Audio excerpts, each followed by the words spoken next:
Hello and welcome to Gangs All Here. My name is Ryan Sampson. Today is Wednesday, January 29th. We're going to talk about Aaron Glenn's press conference and Darren Mougey's press conference. We're going to break it down with Brian Costello, get his takeaways from what the guys had to say. We'll ask Frankie Vittorini to give us his takeaways as well. And I'm going to welcome them both in. And guys, how you doing? How are you feeling about the new Jets regime officially starting off? Who you want to Well, go I think the first? Jets have won the. We're winning the offseason, Cos. We were talking about that last time. We were losing, during the offseason, and now I feel like we're winning again. So shout outs to the Jets for winning the offseason or trying to. Yeah, I did a Spaces a few weeks ago with my man. Was Pete Pablo? What's his Twitter handle? What's Pete Italy? Peter Uh, Pete Pablo. yeah. Pete's a good dude, and Pete. This was probably like right after the season, maybe. And he's like, "There's nothing they can do to make me enthusiastic about this coming season. I don't know how am I going to get back into it."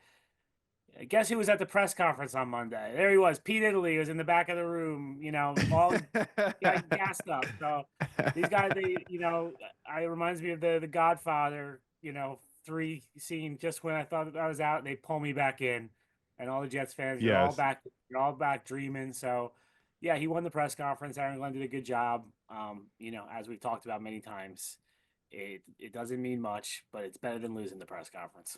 Yeah, We're an easy sell. You yeah. give us a little bit, we're right back in. It doesn't Yeah. take As I said on that much. day in the Spaces, I said you guys will love the head coach, and then there's gonna be some free agent who I've never heard of that they're all gonna be talking about that the Jets have to sign this guy in March, and then whoever the first round pick is gonna be an all pro. It's like that's the way this goes. So you'll all be geared up in August. Well, it's been so dark and despair for 10 plus years now for this Yeah. franchise. So any glimmer of hope that we can have as Jets fans, we'll take it. And the offseason, like Frankie said, is usually when Jets fans win and Jets franchise wins the offseason storylines and headlines. But Kaz, I'll start off there. I know I read your Post Plus column today. Jets fans should definitely go read it on the post. But your main takeaways from Aaron Glenn, besides the whole winning the press conference that I know you find is so overrated, what were your main takeaways from what Aaron Glenn had to say? Yeah, I thought he was genuine. That's what stood out, and authentic. A lot of times, these press conferences can be sort of scripted. Like you can feel like the guys wrote down what they wanted to say.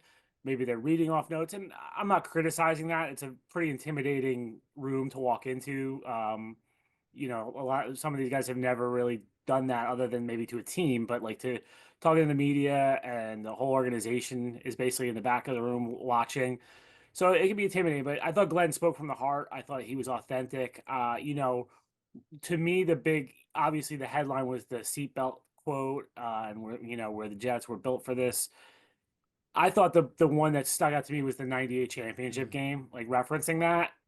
Like that speaks to his history with the organization. We all know it, but it's like, okay, I've heard from so many fans who lived through that game, and like that's the one that kills them, right? Because there was a 10-0 lead.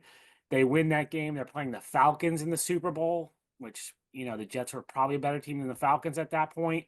So like to Jets fans of a certain age, that's the one that got away. And like for him to reference that game, and obviously he was a player that day, I thought was kind of spoke to like this guy really does have a feel for this organization and the history, and that's what kind of separates him from all the other candidates. Rex Ryan's the only other one you could really compare. So he wanted to be here. I reported a few weeks ago that he wanted to be here, and he said it like this. You believe him, because one of the lines we heard a lot during the coaching search was, "Oh, the Jets aren't going to get anyone who has options." Right? That was something you heard right away. They'll get someone because it's one of 32 jobs. Well, the Jets didn't end up getting someone who just took it because it was one of 32 jobs. They got a guy who he did have options. He could have gone to New Orleans. He interviewed with Chicago, Vegas, Jacksonville. He had options. He was a hot candidate, and they got him because of the unique situation where he had ties to the organization. So that really was the big takeaway for me, Ryan. Yeah, it certainly was. And you could, like you said, you could feel the authenticity. He spoke from the heart. Didn't feel like coach speak. It didn't feel like, I practiced these lines beforehand. It was him talking to you and the media members and the fans.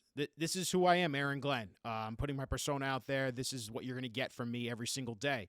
The other thing, Kaz, and this is my follow-up question is, it seems like this is Aaron Glenn's team. I think the Jets have gone previously with the GM head coach, head coach reporting to the GM and the GM reporting to the ownership. The old ways was obviously Rex and Tannenbaum both reporting to Woody.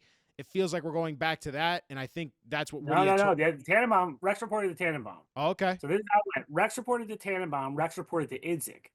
That became an issue because Rex didn't feel he could go above Idzik's head when he had issues with him. So they changed it then to McCagnon and Bowles both reported to Woody.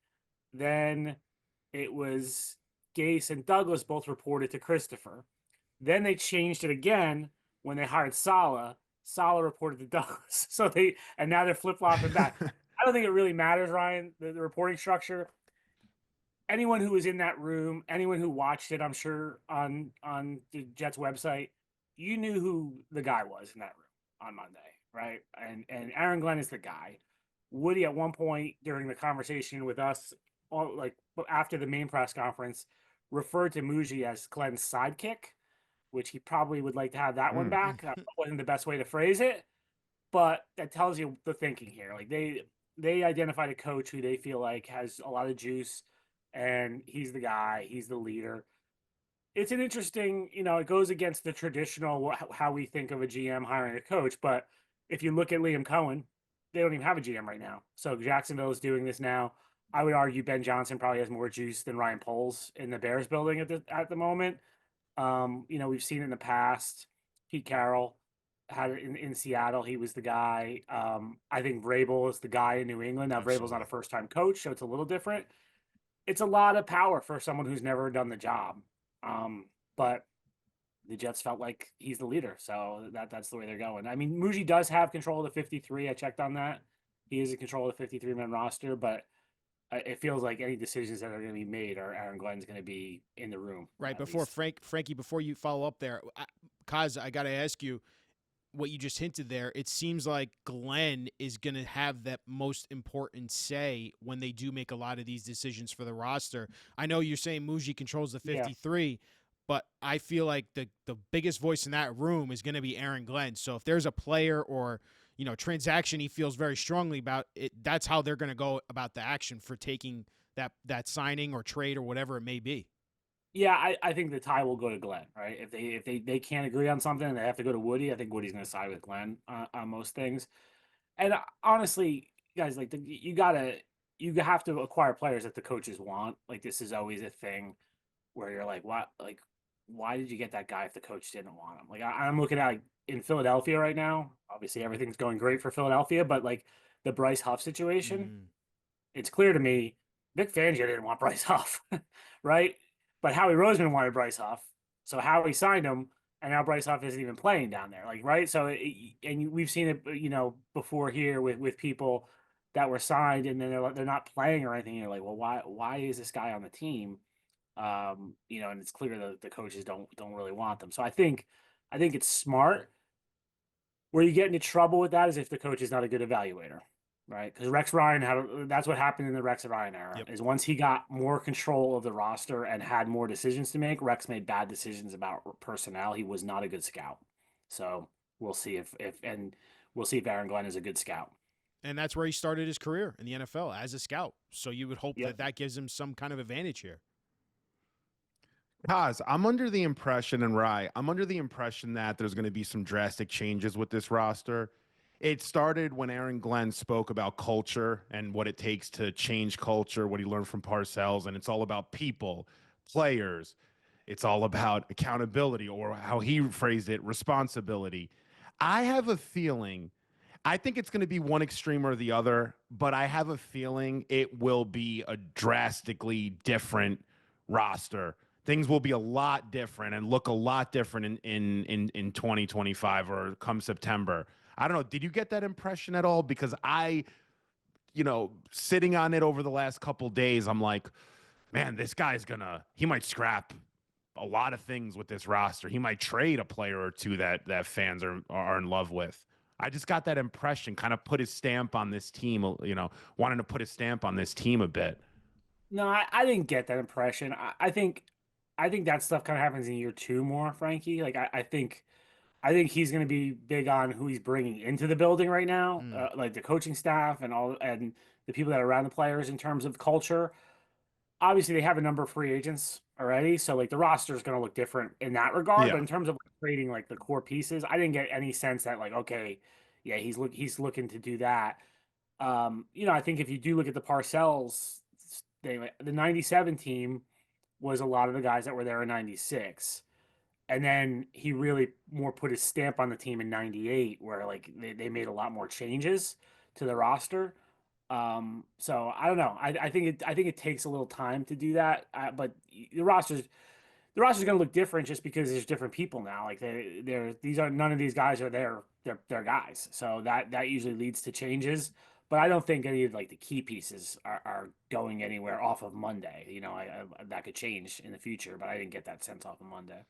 So as Glenn and Mougey are both assembling their staffs, right? They're going about that process, trying to figure out who's the best people they can bring in to support what their vision is for the Jets franchise.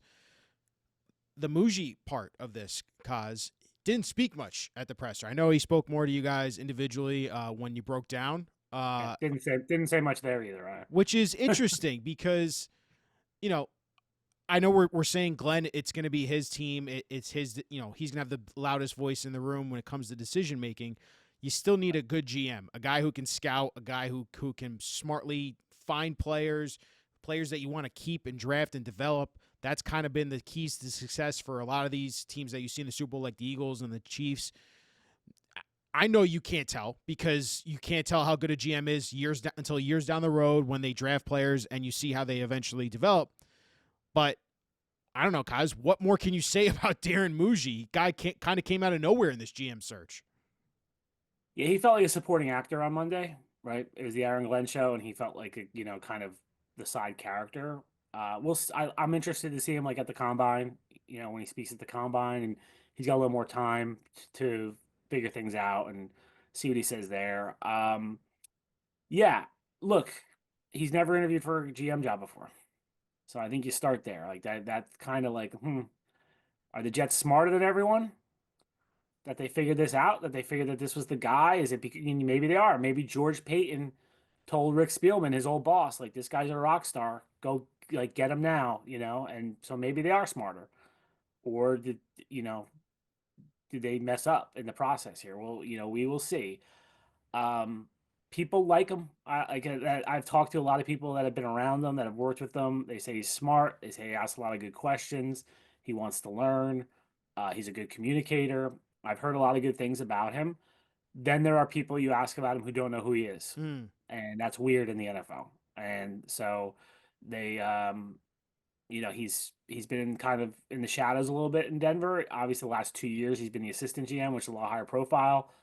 But it's a question mark. And I think beyond the scouting aspect of that job, Ryan, like you have to be able to put out fires a lot as the GM. They're kind of like once the season comes, they're a little like removed from it, sort of, right? They're as from the coaches, like the coaches are in the thick of it, I like you've got to the good GMs out there, and like they work through it with the coaches, they figure out what they need, they figure out how they can help them.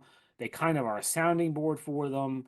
They talk them through, they help them deal with the owner. There's a lot of like components to that job beyond just being a good scout, which is why sometimes people who are good scouts don't succeed as GMs. That's how we're going to measure them. He's going to be measured on his draft picks and his free agent choices, and if he can find a quarterback. But yeah, I'm kind of like cautiously skeptical about Mougey. Like I've heard good things. I don't want you to get wrong. Like, there's a lot of people who say a lot of good things about him. He's just a little bit of an unknown to me at this point. Yeah, that goes without saying. I mean, I think you're spot on when it comes to the unknown factor. For me, I don't want to associate too many of the bad things that we've seen from Denver recent to him, but he was a part in when you take into consideration assistant GM. Yeah. Right. It's not his decisions, right? It's George Not his Patton's decisions, but right. Here's what made me laugh at the press conference, right? Go ahead. He tells this great story about Aaron Glenn in this coaching interview, how at the end how are you going to address the team? And Aaron Glenn pushes back from the table and delivers this speech, and it's energy and high power. And this guy's going to be a great leader, and I couldn't forget it. and then we hired Nate Hackett. He didn't add that part of the story, Well, right? They yeah. hired Nate Hackett. So I that's don't hired blame that's him Nate for not Hackett. bringing that. so that's part of the red flag, right? Like that's part of the two red flag, the Yeah, two so major red. obviously the assistant GM isn't hiring the coach. I'm not blaming him for Correct. that. But like, if you're gonna reference the 2022 Denver coaching search, yeah, It's a big so what detail. happened? It's Yeah. So is Nate Hackett's speech really good too? Like, what happens? so I think Yeah. that kind of Well, has that's to. the hard part, Ryan. We can't decide any good or any bad from We Denver, can't. right? We Like, can't. Bo Nix was like I tell this story to people when Mike McCagnon was hired. It was kind of a similar. Mike McCagnon was a pretty unknown guy when the Jets hired him, and myself and another reporter we tracked down the Texans GM Rick Smith at the combine to talk to him about McCagnon, and we're like, well, like what can you like credit him with? And like Smith didn't have like really a great answer because these guys don't make decisions. And we're like, you could just tell us that he picked JJ Watt. Like, that's a good story. Right? That's what you're looking for. Is like, hey, tell us he found Arian Foster, like whatever. But it's hard. It's hard with these GMs because they when they're assistant GMs, they make recommendations. They don't make decisions. And so it's very hard to evaluate them. And that I don't want to be hard on Mougey because that would have been the case if it was Trey Brown or Lance Newmark or half a dozen of the other guys. The only ones you really know are the guys who've done the job before. John Robinson's, Thomas Dimitroff. So you can kind of judge them a little better. But the guys who've never been GMs, I don't know how you judge them. I don't know how you judge them either, but I do have to go back to 2022, which was a disaster. The Nathaniel Hackett hiring, 100% not a good look, right? The Russell Wilson trade. You're in the room and listen, I know George Patton's making those decisions, which goes to the fact of if Patton's giving a great recommendation to the Jets, I don't know if I can take Patton for his word considering some of the bad decisions he's made. Trading for Russell Wilson, 2 first-round picks plus another 3 players for Russell Wilson, giving him a massive deal and then cutting him a year and a half later pretty much because his contract was so onerous and you need to move on because Sean Payton wanted nothing to do with him and you fire your coach after 1 year. You have to have a little bit of a red flag there, but like what happened there? And I hope the Jets search firm did ask him those questions. Were you a part of those decisions? Yeah. What was your opinion on Nathaniel Hackett and Russell Wilson at that time? Because those decisions are somehow going to be going on this offseason with Aaron Rodgers because you have a major decision to make there. One thing I heard is that they did like that he's been through a number of different quarterback situations there. Like they obviously were coming off of Peyton when he was on the younger side, and they drafted Paxton Lynch, right? Which didn't work. They went kind of the bridge route for a while with Teddy Bridgewater was there, Joe Flacco was there. Then they take the big swing with Russell Wilson. That doesn't work, and now they drafted Bo Nix, which looks like it's going to work. So he's been down the quarterback road before, rather than like if you drafted somebody who, or, if you took somebody who's been in Kansas City for the last 7 years or whatever, right? Like they haven't had to make any quarterback decisions in a while. So he's been in on those decisions. And again, yeah, we don't know. Maybe he was pounding the table saying, we can't trade for Russell Wilson. This is going to be terrible. But it's hard to know what it was, but I will say their drafts, were pretty good. Looking at the last few years, their drafts have been good. He's obviously heavily involved in the scouting side, so they've hit some nice players in those drafts. Kaz, what do you think is going to happen with Aaron Rodgers? Just to get right into it, I have a feeling. Back to what I was saying earlier, I think Aaron Glenn wants to put his stamp on this team, wants to change things up a bit. I think, and I've heard this out in the media a bit, that they may want an answer from Rodgers earlier rather than later to sort of give him the impression that if you don't give us an answer now, we're done with you. And that might make Aaron feel a bit uncomfortable having to have him make a decision so early in maybe his process, sort of make it on, put the blame on him for not coming back. You know what I mean? And then just doing things as you see fit, as Glenn and Mougey want to build this thing. Which look, they can plan, they can do quarterback plans without having an answer from Aaron Rodgers, right? They need an answer from Aaron Rodgers by combine is what I've kind of consistently said. Makes sense. I think when you go to the combine, that's when you start sitting down with agents. That's you're not supposed to, but that's when you start talking about free agents.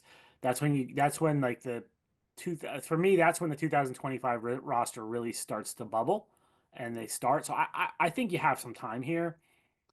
I still don't think he's back. I've said that for a while now. And Monday didn't swing me the other way at all. Like, if you want Aaron Rodgers back and like you're convinced he's the guy, when we ask those questions on Monday, you're like, hey guys, like we have to find out if we don't have to find out what he wants to play. But like, look, this is a 4-time MVP. This is a future Hall of Famer. Like, why wouldn't we want him back? Like, think about it. He's under contract. He is an accomplished player, and you're dancing around the questions. You're saying, well, we'll talk to him. Well, if you like him, there's no conversation to have. The conversation is if you have questions in your mind about him.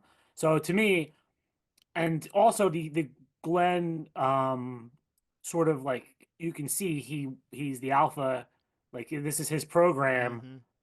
Mhm. I mean, does Aaron Rodgers fit into that? Like, is he gonna want? I mean, his old boss, his mentor Bill Parcells used to say he did not want a celebrity quarterback. That was one of his big mantras. Is he gonna want his quarterback going on Pat McAfee every Tuesday for an hour, talking about world politics and the Jets and everything in between? I don't know. It doesn't seem to fit the Aaron Glenn mode that I saw on Monday. So to me, I think the Jets will be respectful here, Frankie. I think it's a delicate situation with Rodgers. I do think they appreciate Rodgers coming here, and I think there's a lot of people in the building who genuinely like Aaron Rodgers a lot and are grateful to him for coming here. So I think they will probably handle this very quietly.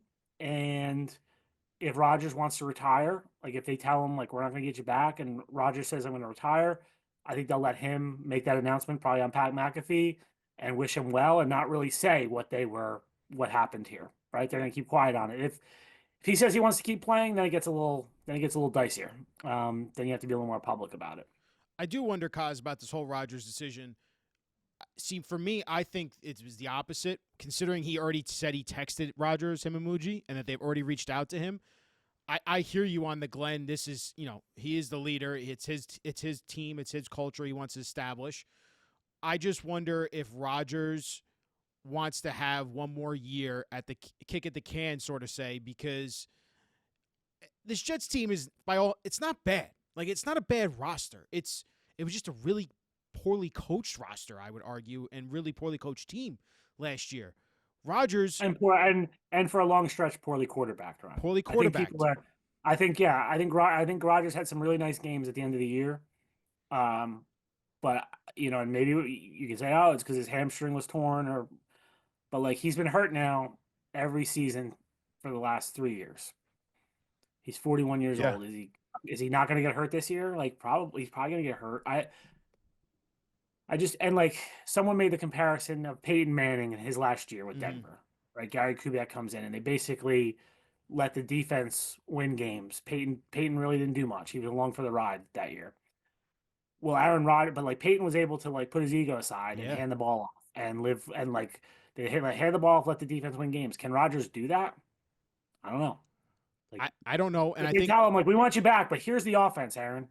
Right, it's going to be 60% handoffs to Breece Hall, and we're going to throw short passes to get like this. If they take the ball out of his hands, basically, is he going to live with that? Well, I think that has to be part of the conversation you have with him, right? It's also, we want to draft the quarterback of the future, Aaron, and we would hope that you'd want to help develop that guy. I think he'd be fine with that, Ryan. I think he would be 100% fine with that, like he said at the end of the year. And he was very good with the guys in the room, the Adrian Martinez and Jordan Travis. Like this isn't, he was great with Jordan Love from all accounts. After Rocky started, he went great. I think he would have absolutely embraced being like a mentor to a younger quarterback. I don't think that's the issue. I think the issue is he ready to accept being a supporting actor on a team?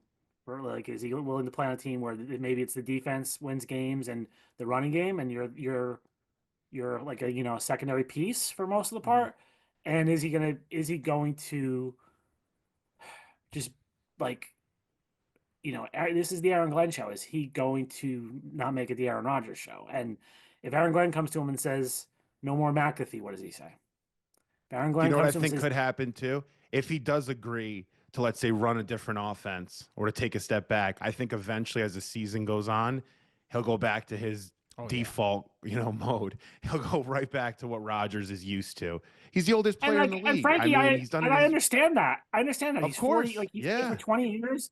He's Yeah. he He's won. I mean, here is the tricky part. And Aaron Glenn was a good NFL player, right? Yeah. 3-time Pro Bowl, right? I think.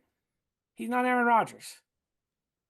There's no one in the building who has the resume that Aaron Rodgers has. You heard how he spoke about the ESPN commentators, right? Like, Yeah. kind of who are they to question me? That's the hard part of coaching Aaron Rodgers is he believes he knows more about football than everyone. And he might be right. Like, I'm not arguing it with him. Like, yeah. I get he has the resume, but it's hard to be his coach in that situation where, like, I look at some of these guys, like, how do you coach some of these like I, legends of the game? I Like think it's hard. I think Rodgers, by all intents and purposes, also wants to be coached, though. Like, you know what I mean, Kaz? Like, Aaron Glenn shut him down. I know you say that, but like Aaron Glenn shut him down in his last 2 starts with Green Bay. Like, there has to be a respect factor there of what did you do defensively to shut down me in the offense? And I know Rodgers is playing with a broken thumb, but like there has to be some kind of respect factor there. And it's like, you know what? I think he respects guys. Like, he respected Saleh a lot. Like, Saleh obviously beat him in the championship game in San Francisco, and he had a lot of respect for Robert Saleh. But he also, I don't think, wanted to hear Robert Saleh telling him how to run an offense. And I also think it's going to. They deferred to him. Yeah, I also think it's going to come down to, is Aaron going to be able to look at himself in the mirror, Aaron Rodgers, and say, my way might be outdated. I need to change if I want to really have a chance at winning a Super Bowl. I don't think he's going to come to that realization, in my opinion. I just don't. I think there's ego there. There's some pride, deservingly so. I'm not blaming the guy for it, but he is who he is. And I don't think Aaron Glenn, based on what we've seen and what we heard at the presser, and sort of seemed like he spoke to Parcells before he got there. And I wanted to get into that too, Kaz, at some point. He got a little bit rough with the media. I don't remember a head coach really not calling out, but being a little bit brash towards media members. Remember, you're in New York too. I guess he was trying to take one out of Parcells' book there. But I don't think the Rodgers thing will fit with what Glenn wants and what at least he wants to portray to the rest of the team. I just don't. I think it's hard to establish a program with Rodgers there. Like, he's going to be bigger. He's bigger. He's just such a huge presence that he's going to be bigger than everyone in the building, including Aaron Glenn, and that's tough. What if he doesn't want to come to OTAs? Like, that kind of stuff happens. What if he wants to take another trip during a mini camp? Like, I don't know. Like, I just don't see that. I just don't see it meshing right now. And then you talk about who the offensive coordinator is going to be. Yeah. And it sounds like it'll be a first-time offensive coordinator. And how's that guy going to do with Aaron Rodgers? Are they going to feel comfortable telling him, like, no, we're going to do this, when Aaron says, oh, I think we should do that? Like, it's just, I get it. I get the stats. I get it. I get that the alternatives are not great. No. For me, it's the fit. It just doesn't feel like it fits to me. That's the fear, though, that you would wonder as first-time decision makers for these guys. They look at the alternatives and go, we can't win with any of these. And I know there's no mandate on the team this year because it is the first year. They've got a honeymoon, Ryan. They do have a honeymoon. So I get it. Everyone wants to win, but he won 5 games this year. So it's not like you got to remember, like, it's not like he's a magic elixir that's going to win you 10 games. Like, yeah, he's probably better than some of the alternatives, but I do think they could find quarterbacks that can win them some games. Yeah, and I think one of the bigger things we haven't talked about enough, and we will in coming episodes, and we should address a little bit here, is the Garrett Wilson factor. The guy's eligible for an extension for the first time this offseason. It's clear the frustration was there towards the end of the year with Aaron Rodgers. Devontae Adams was used way more in the offense, and you don't want to tick a guy off like that who's going to want to get paid. And I don't know if he's going to want to stick around and have to deal with another season of Aaron Rodgers having him be second fiddle in this offense. Yeah, I'd be curious what Garrett said on his way out in the exit interviews, with people. And also the frustration of the season kind of wears off after a few weeks. I would guess that Garrett's going to be at Super Bowl next week. He usually is doing getting paid by somebody to do Radio Row. So I'm guessing we're going to hear a lot from him. how on I don't. Hey, he can only be so honest. I'm. You have to go. Okay, is he being completely honest about this? I'm not sure, but I think we'll hear some from Garrett next week, probably in New Orleans, on Radio Row. Um, but yeah, I'd be curious, not just Garrett, like what they heard from everybody on the team. I'm sure a lot of them were asked about Aaron and how a lot of them felt about him because I think he's a complicated guy, and I think the team had complicated feelings about him. They really liked him, they really respected him, but I also think they got frustrated with some of the stuff in game with Aaron and some of his decision making. Would you be Kaz, shocked? do you find it Sorry, go ahead, strange Frankie. at all? Oh no, really quick. Do you find it strange at all that Brees and Garrett didn't tweet about the Aaron Glenn hiring? I mean, they're pretty vocal on no, because I feel like all these players were tweeting. I know it's like looking into something that might be like a little overboard or blown out of I don't think proportion, but they didn't say I don't think it anything. matters. Yeah, I don't think it Yeah. matters. Like the Because two main offensive guys didn't say something. It's a little, I don't know. I Maybe they think it won't. just I don't think I try not to read too much into the social media stuff. Yeah, They probably don't even know him, Frankie. Right? They probably don't even know him.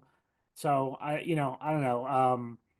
And there was no one there Monday. There was no current players other than who Marcelino McCrary Ball was there, but like there was nobody yeah. there. Which Is that I don't common? know.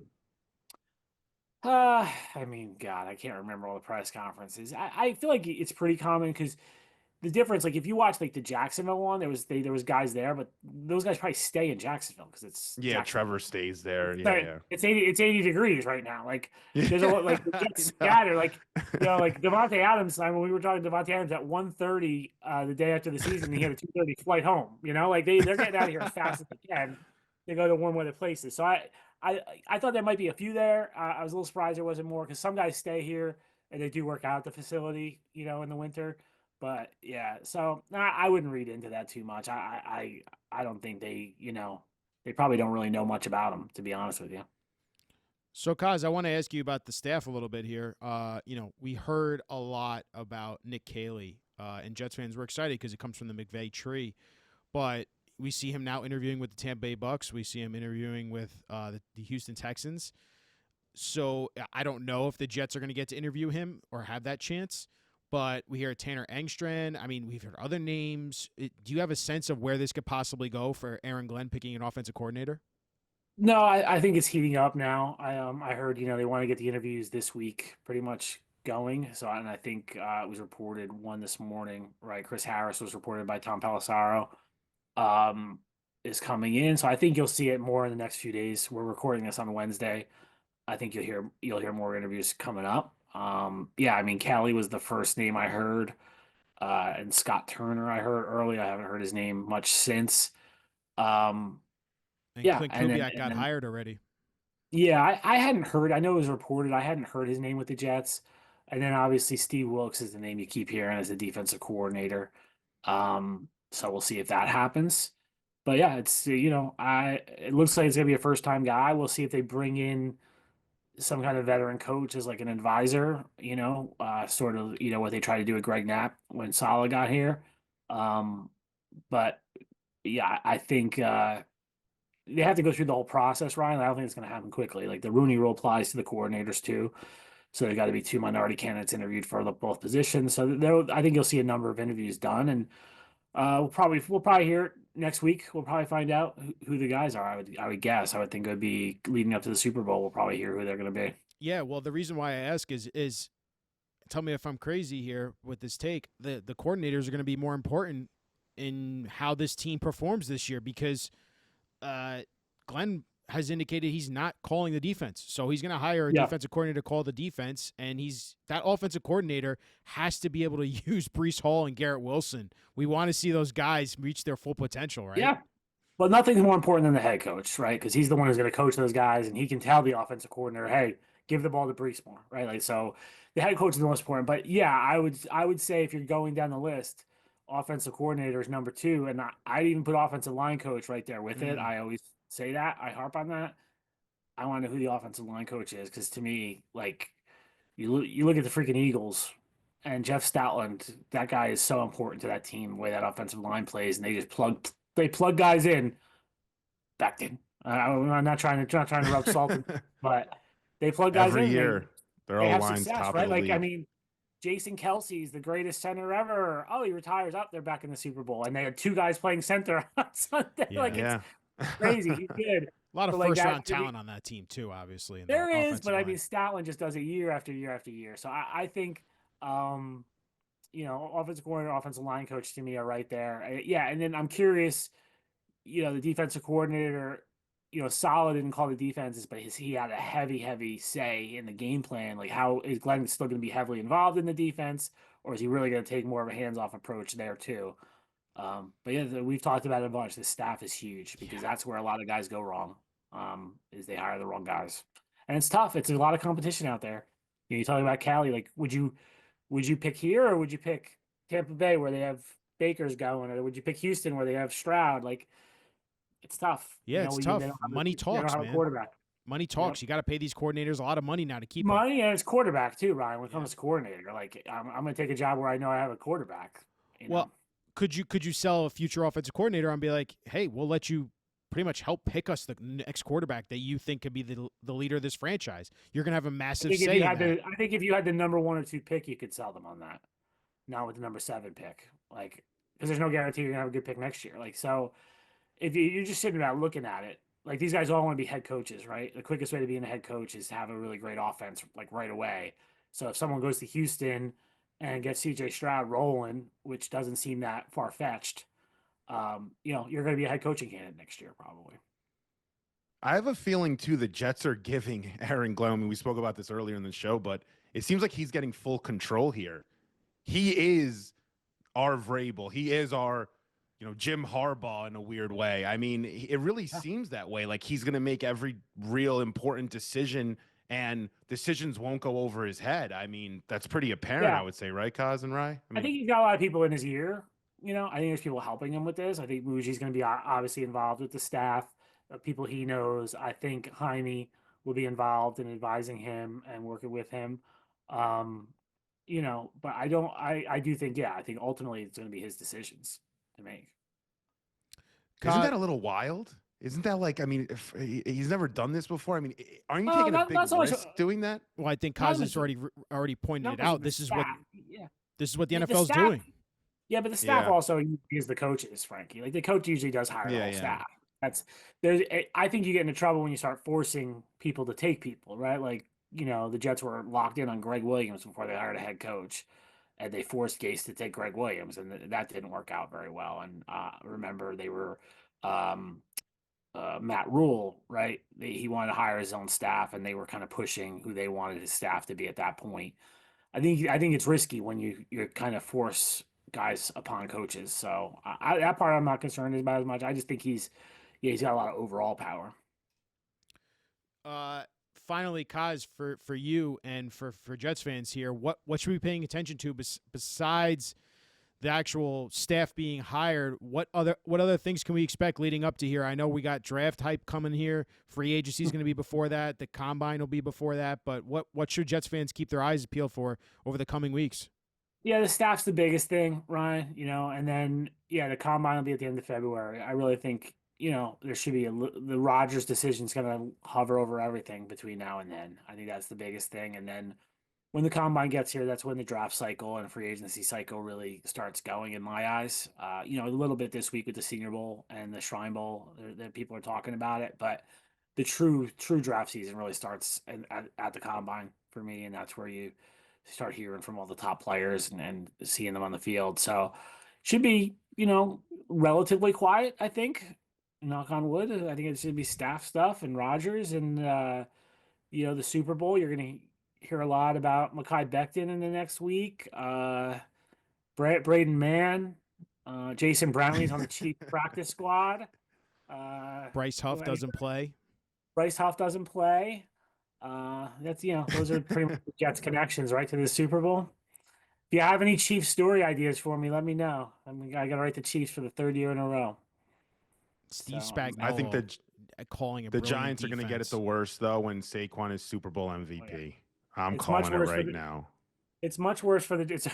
It's already been much worse for the Giants fans. Yes, there's the Saquon story is going to be, and it's going to be beaten to death in the next week and a half. So yeah, well, there are two Chiefs coordinators interview with the Jets, and my man Nagy, who Who you I whiffed predicted. on, and Spagnuolo. So yeah, Give credit to Spags, man. I mean, this guy continues to just help these defenses perform in the biggest moments and win Super Bowls. Like, I know Yeah, he's it's not a head funny. coach, but like the resume speaks for itself. He's a Hall of Fame defensive coach.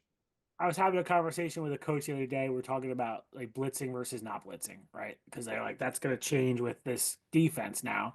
Because Saleh really was against blitzing. Oh yeah. He believes in 4-man rush. You know, do not blitz. Don't give them chances to hit a big play. Glenn likes to blitz, and you know, so. But they're like, you know, this person was kind of arguing like you're blitzing, you're opening yourself up to these big plays, and I'm like. Spagnuolo seems to know when to do it. Like I don't know, man. Like he calls the blitzes at exactly the right time. It feels like. I mean, he is a really great defensive coordinator. Truly is. We're looking forward to seeing your coverage during the Super Bowl. We'll see some Jets candidate hires for the coaching staff. We'll see how they fill that out. I'm sure we'll get Frankie's overreaction to a couple of those names being hired, and we'll talk about it on future episodes. But Kaz, How do you guys react? How do you guys react to these guys? No one can tell me they knew who Tanner Engstrand was before yesterday. No idea. Right? I told And Frankie it's like, yesterday. oh my God, they gotta hire this guy. Oh, no, never even heard of him. I know, but Kaylee, you get interested with Kaylee because it's the McVay tree, and that offense always works. I get it. Yeah, I mean, you never know who does what. That's the problem. You know, we say this all the time, Kaz. It's like you look at their background. I mean, Tanner Engstrand, you look at his background and where he came from. And interestingly enough, he actually played quarterback at San Diego State with O'Connell and our GM, Ryan, Mr. Mougey, when he was a redshirt freshman. So it's kind of an interesting story there when Mougey was. I did hear that Jared Goff likes Engstrand a lot. I was talking to someone in Detroit. They said that Goff really speaks highly of him. He does some installs and stuff there in the passing game, and that a lot of people in Detroit were surprised that he didn't get the job in Detroit when Ben Johnson left. They went with the former Jets coordinator, Johnny Moe. That's what was definitely shocking yesterday. And then I just wonder, could you convince Josh McCown to come over here as offensive coordinator? Pay him a boatload of money. I don't think so. I don't think so, Ryan. Oh. He's in a that good dream spot. is long gone. He was either going to be your HC or nada. He's going back to Minnesota. I think he's in a good spot in Minnesota. And yeah, he is. All right. Guys, that's a show. That's Gangs All here. I'm sure we'll have some future episodes here, opportunities to talk about what the hell the Jets are doing here over the coming weeks. But as always, thank you, fellas. And until next time, go Jets.